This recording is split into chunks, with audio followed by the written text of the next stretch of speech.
Welcome back students. Bihar board के लिए हम एक्टिविटी कर रहे थे। तो dual nature of matter and radiation यानी पदार्थ की द्वैत प्रकृति एवं विकिरण, यहां तक हम डिस्कस कर चुके थे क्वेश्चंस। अब हम बात करेंगे एटम्स और न्यूक्लियाई की।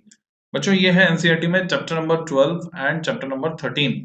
तो अध्याय 12 व 13 यानी परमाणु एवं नाभिक, इसकी अगर बात करें तो बच्चों इसका जो सिलेबस है ट्रेडिशनल सिलेबस है। सिलेबस में दिखा भी दूं आपको, पर मुझे नहीं लग रहा कि सिलेबस की जरूरत है देखने की। जो एनसीईआरटी में लिखा हुआ है वो सारा ही आपको तैयार करना है बिहार बोर्ड के लिए बच्चों। तो एनसीईआरटी बुक को आपको फॉलो करना है इस तरह से।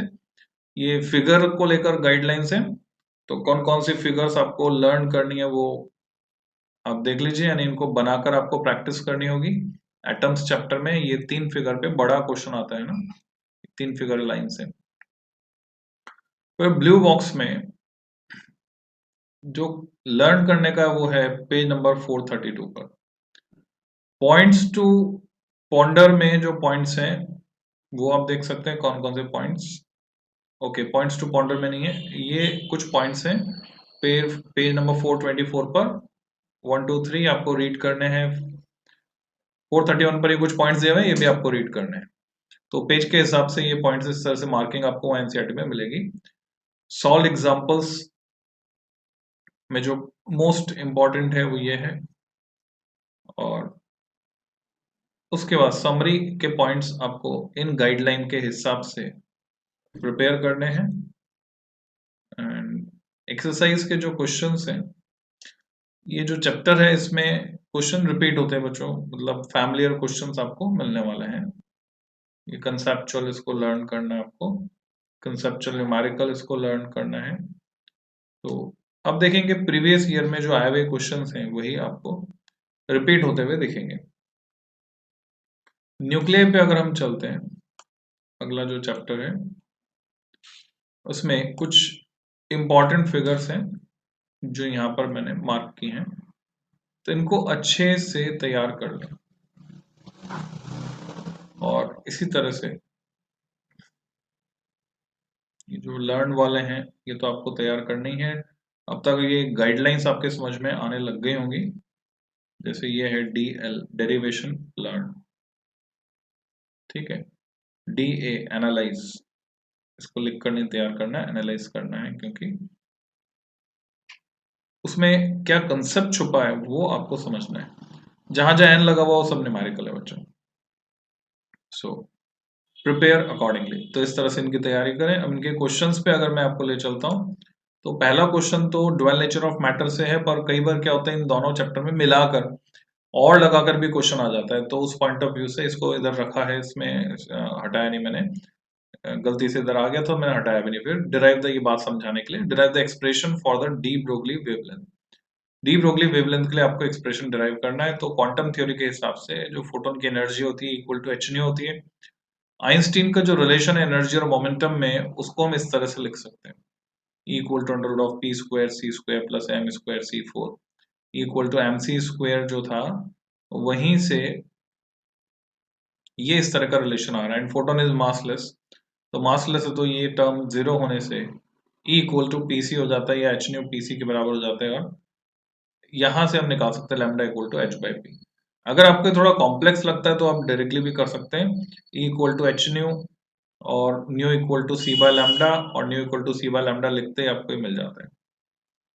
कैसे, मैं लिख कर आपको बता देता हूँ बच्चों। डी ब्रोगली वेवलेंथ डिराइव करने का तरीका, पहली इक्वेशन जो आपको आनी चाहिए वो आनी चाहिए इक्वल टू एच न्यू। दूसरा हमने यूज किया nu equal to c by lambda, so it becomes h c by lambda. अब हमें डी ब्रोगली वेवलेंथ निकालनी है, which is lambda equal to s c upon ई।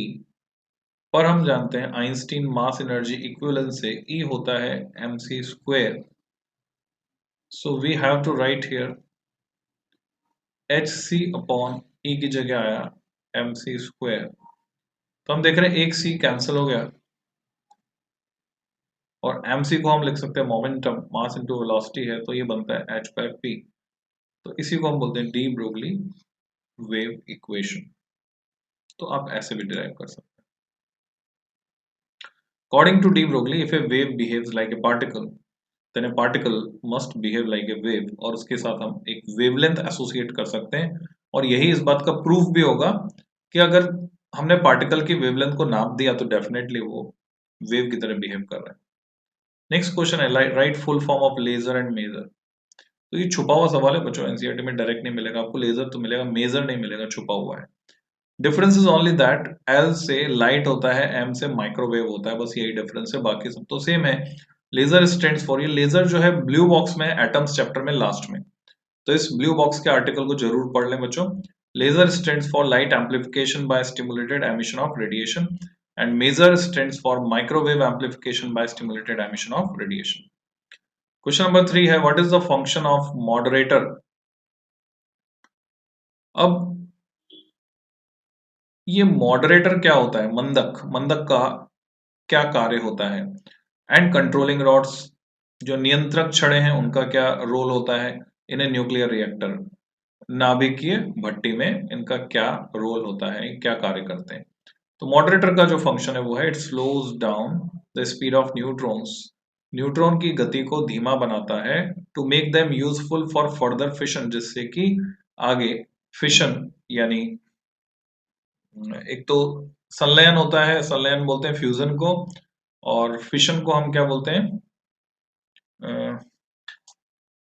संलयन, और दूसरा नाभिकीय विखंडन। ओके, विखंडन बोलते हैं बच्चों। तो नाभिकीय विखंडन जो है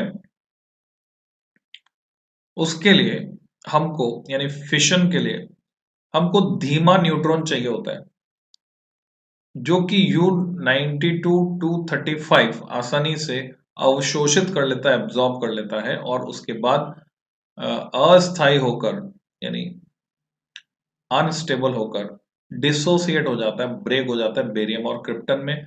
चार तरह की समीकरण है, चार तरह की रिएक्शन है, आप चार में से कोई सी एक तैयार कर लें। जिनॉन रेडॉन भी बन सकता है, बेरियम क्रिप्टन भी बन सकता है, और भी दो तरह की रिएक्शन है। तो उसको धीमा न्यूट्रॉन चाहिए, इसलिए हमें मॉडरेटर इस्तेमाल करना पड़ता है, जिसके रूप में हम भारी पानी D2O ड्यूटेरियम ऑक्साइड या फिर ग्रेफाइट, इनका इस्तेमाल हम करते हैं। कंट्रोलिंग रॉड्स जो है वो कैडमियम या बेरिलियम के हो सकती हैं। They absorb the excess number of neutrons which are produced in reaction to control the reaction. प्रक्रिया की गति को नियंत्रित करने के लिए अतिरिक्त न्यूट्रॉनों के अवशोषण हेतु हम नियंत्रक छड़ों का प्रयोग करते हैं। ओके, नेक्स्ट है चौथा सवाल, define the activity of radio active substance. किसी रेडियो एक्टिव पदार्थ की सक्रियता को परिभाषित कीजिए, राइट इट्स एसआई यूनिट एवं इसका एसआई मात्रक लिखिए। आपको तैयार करना है, इंपॉर्टेंट क्वेश्चन है, आ सकता है इस साल भी। The total decay rate of a radioactive sample, किसी रेडियो एक्टिव, रेडियो सक्रिय सैंपल प्रतिदर्श की जो कुल विघटन की दर है, उसी को हम उसकी एक्टिवता कहते हैं, उसकी सक्रियता कहते हैं। और इसका जो ऐसा मात्रक है, ऐसा यूनिट, वो है बैक्यूरेल। जिसको पूरा लिखें तो आप साइंटिस्ट का नाम है, नहीं नाम होता तो कैपिटल बी यूज करते हैं, क्योंकि यूनिट लिखने से स्मॉल बी से स्टार्ट करके लिखेंगे, अन्यथा कैपिटल बी स्मॉल क्यू से भी आप दिखा सकते हैं।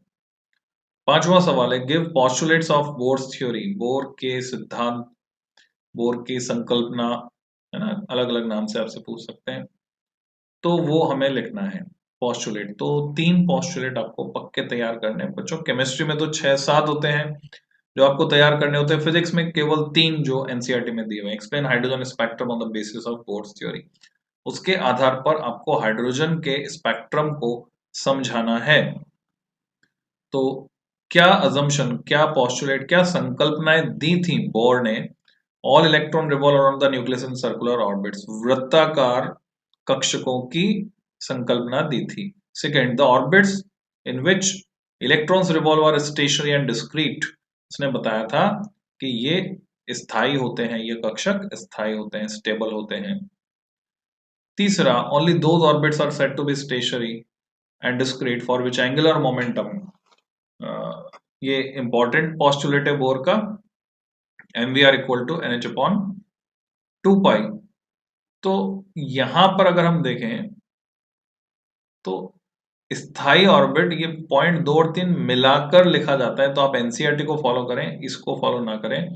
या चौथी संकल्पना और दे दी, एक्चुअल में चौथी जो है नंबर 3 पर आएगी, और दूसरी और तीसरी मिलाकर एक्चुअल में दूसरी है, यानी बोर की द्वितीय संकल्पना, सेकेंड पॉस्टुलेट ऑफ बोर है, जिसमें सेकेंड पॉइंट और थर्ड पॉइंट कंबाइंड हो जाता है। तो इस तरह से अगर आपसे 4 संकल्पनाएं पूछे तो यहाँ आप ब्रेक कर सकते हैं, जैसे यहाँ किया हुआ है, अन्यथा 3 संकल्पनाएं आपको लिखनी है। तो एल या MVR equal to NH upon 2 pi, ऐसे हम बता सकते हैं।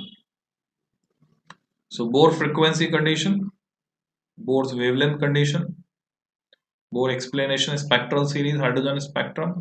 आप चाहें तो मेरे पुराने लेक्चर से देखें, जिसमें टॉपिक वाइज में जाएंगे तो डिटेल में मिलेगा। एक प्लेलिस्ट है जिसमें शॉर्ट में मिलेगा, एक प्लेलिस्ट है जिसमें डिटेल में मिलेगा, जिसमें आपको बेहतर समझ में आए उससे देखें आप। ये फॉर्मूला हम डिराइव कर लेते हैं लैम्ब्डा मिनिमम के लिए रिडबर्ग कांस्टेंट के पदों में, in terms of Rydberg constant. फिर बामर सीरीज की बात करेंगे, Lyman Balmer, minimum wavelength, maximum wavelength या maximum minimum wavelength corresponds to maximum frequency.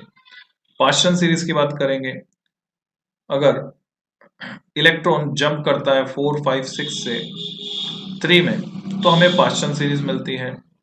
अगर वो जंप करेगा 5, 6, 7, 8, 9 इंफिनिटी से 4 में, तो हमें ब्रैकेट सीरीज मिलेगी।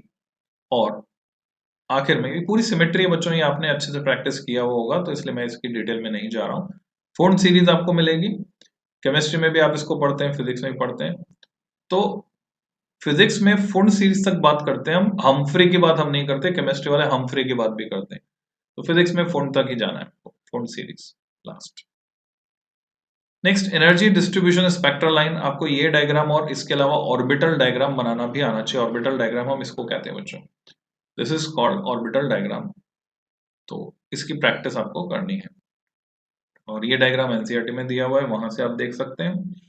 ये एनर्जी लेवल्स की जो एनर्जी है वो रट जानी चाहिए आपको, और इनके डिफरेंस भी रट जाने चाहिए, क्योंकि काम आते हैं, कंपटीशन में बहुत ज्यादा काम आते हैं। छठा सवाल है, write two characteristics of laser rays. Laser rays, तो कोई कुछ दो गुण बताने, highly directional with parallel beam, it is monochromatic and coherent. Highly coherent होती है लेजर, तभी दूर तक जाती है, फैलती नहीं है। डिफाइन न्यूक्लियर फिशन, नाभिकीय विखंडन को परिभाषित करो।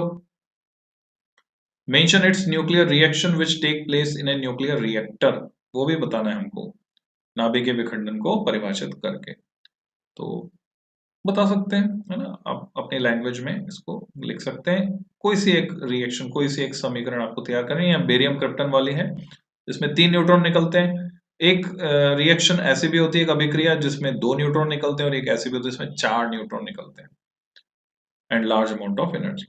Calculate the radius of nucleus of mass number 8. Direct straightforward numerical है, based on empirical relation r equal to r0 a raised to power 1/3, जिसमें r0 जो है empirical constant, एक नियतांक है, और उसका मान होता है 1.2 फर्मी, जिसको हम लिखते हैं 1.2 10 की पावर -15 मीटर। तो ये फर्मी होता है, फेम्टोमीटर। बाकी ए का मान हमने रखा 8 है, तो वहां से हमने आंसर निकाला। 9th है, define nuclear reactor, discuss it's different components with their functions, draw diagram also. तो न्यूक्लियर रिएक्टर, नाभिकीय भट्टी को परिभाषित करना होता क्या है, वो उसको डिस्क्राइब करेंगे, इसके कंपोनेंट्स बताएंगे, और उसका डायग्राम भी बनाएंगे। बच्चों ये सीबीएसई वाले नहीं पूछते, पर बिहार बोर्ड वाले पूछ लेते हैं, सीबीएसई वालों ने इसको पूछना छोड़ दिया है।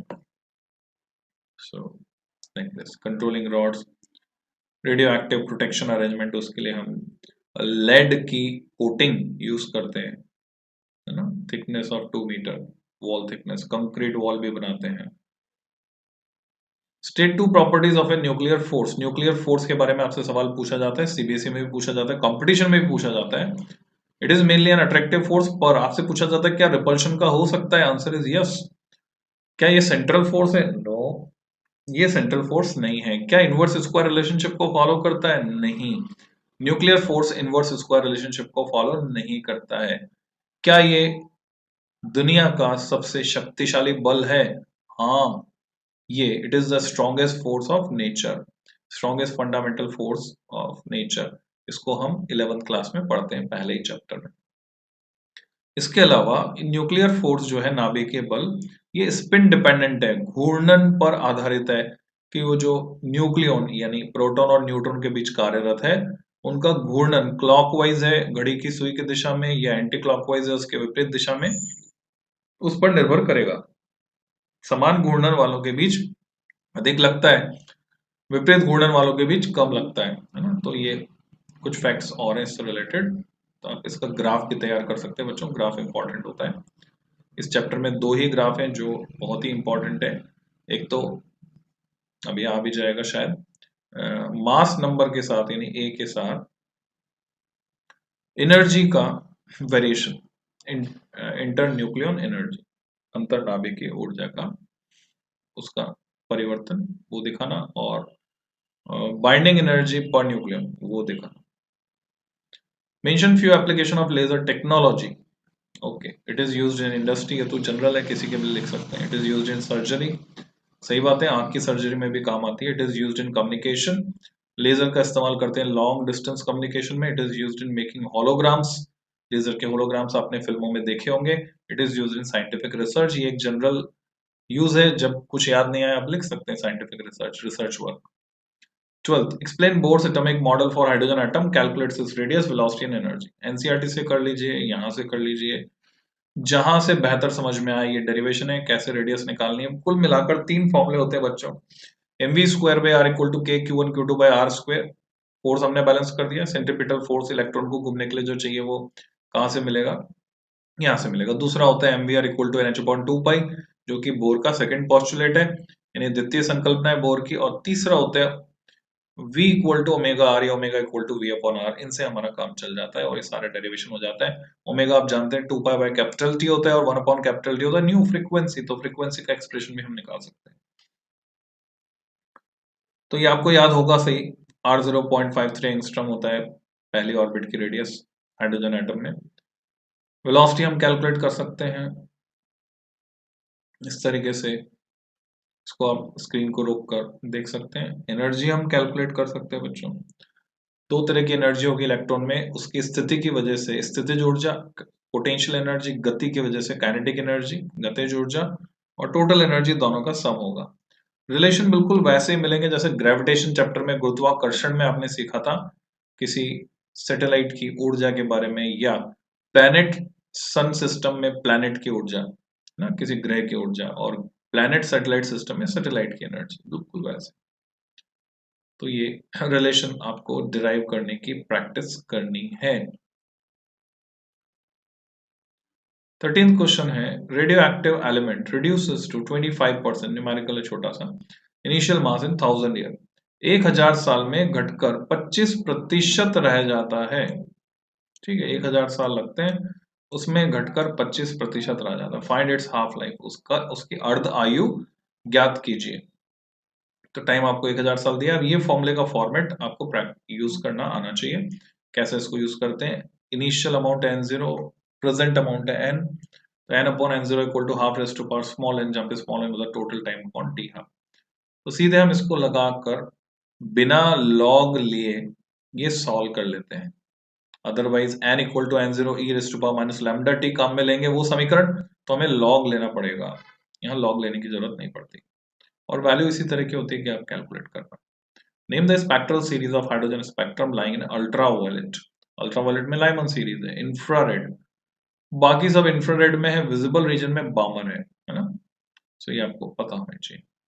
अब ब्रैकेट और फुंड कहाँ चले जाती, फार इंफ्रारेड, इंफ्रारेड फार इंफ्रारेड दूर, सुदूर अवरक्त क्षेत्र में, और विजिबल दृश्य प्रकाश। तो बामर सीरीज की खोज सबसे पहले हुई थी, ये भी आपसे पूछा जाता है। विच सीरीज वाज डिस्कवर्ड फर्स्ट, तो बामर सीरीज, क्योंकि विजिबल देख पाए हम, बाकी दिखाई नहीं देती थी, तो उनकी खोज बाद में हुई। 15वां सवाल है, डिफाइन हाफ लाइफ, अर्ध आयु को परिभाषित करें, mention the relation between half life and decay constant. तो अपघटन नियतांक भी कहते हैं इसको, रेडियो एक्टिव, रेडियो सक्रिय अपघटन नियतांक भी कहते हैं, कई नाम है इसके। तो डिके कांस्टेंट को हम लैम्डा से दिखाते हैं, तो लैम्डा को हमें परिभाषित करना है। रिलेशन लिखना है, परिभाषित नहीं करना। हाफ लाइफ और डीके कांस्टेंट, तो हाफ लाइफ होते 0.693 1 लैम्डा। इसको मैं एक और तरीके से लिख सकता हूँ बच्चों। 0.693 एक्चुअल में होता है log 2 टू द बेस ई, जिसको हम लिखते हैं ln2। तो ln2 की वैल्यू ये होती है 0.693, जबकि log 2 अगर मैं बेस 10 में लिखूंगा तो ये इससे कम होता है, ये होता है 0.3010। और यहीं से आप याद रख सकते हैं कि इससे इसमें कन्वर्ट करना है अगर आपको, तो आपको मल्टीप्लाई करना पड़ेगा, इनटू करना पड़ेगा 2.303 से, तभी मिलेगा। तो log बेस ई से बेस 10 में अगर कन्वर्ट करना है, then you have to divide by 2.303। और अगर आपको बेस 10 से ई में ले जाना है तो 2.303 से गुणा करना होगा आपको। हाफ लाइफ वो है जिसमें आधे परमाणु डिके हो जाते हैं, उनका विघटन हो जाता है, तो प्रारंभिक मान के आधे रह जाते हैं। तो मैं समझता हूँ खत्म हो गया। अब इलेक्ट्रॉनिक डिवाइसेस नेक्स्ट लेक्चर में मैं डिस्कस करूंगा। तो बच्चों अभी के लिए इतना ही, फिर मिलते हैं जल्दी ही नेक्स्ट लेक्चर में। Till than happy learning.